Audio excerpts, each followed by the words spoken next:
Hey, this is Rossi coming at you with my song Earthquake. Check out more of my music on my website mrossi.com and follow me on my socials.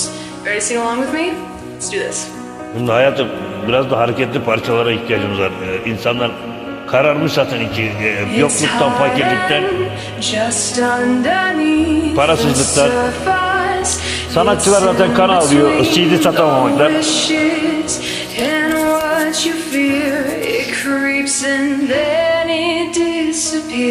When the wind was consoled, the sky is yours still.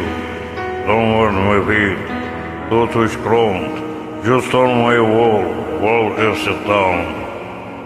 This the song that you have. This is a sound that your heart makes, like crashing into stone, takes you down like an earthquake. En sonunda ben de Emirot yapacaksın ha, böyle görünüyor. Is shaken and shattered, bruised and mattered. You're broken, wide open. Playing pictures of Liverpool, no breakthrough, Leon, the floor. Now memories breaks the wall. New memories, they break. Arkadaşlar bir Emirot daha gelmez yani, bunu unutmayın ya.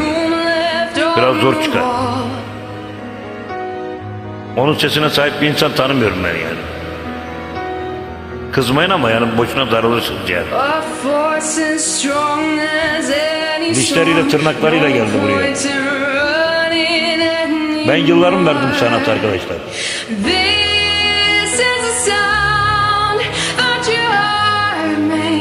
Kaç senelik sanat hayatım var sizce?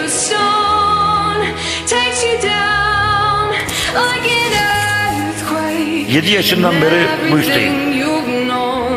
Yani 45 sene.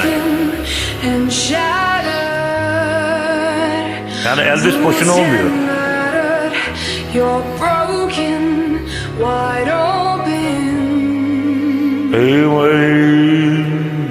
Castles that are made of sand wash away and you can build them back again, and you will find they're stronger than before. I only wait for his sunrise on me, and this will recall. This is what It's I'm really for. It's everything I need.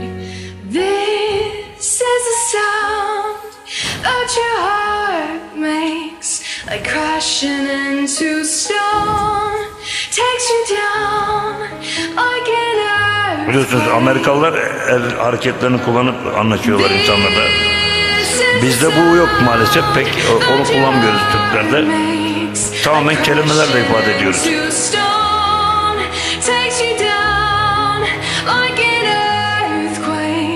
And everything you've known is shaken and shattered, bruised and battered. You're broken, wide open. Böyle bir sese alkıştan başka bir şey yakışmaz. Kesinlikle güzel.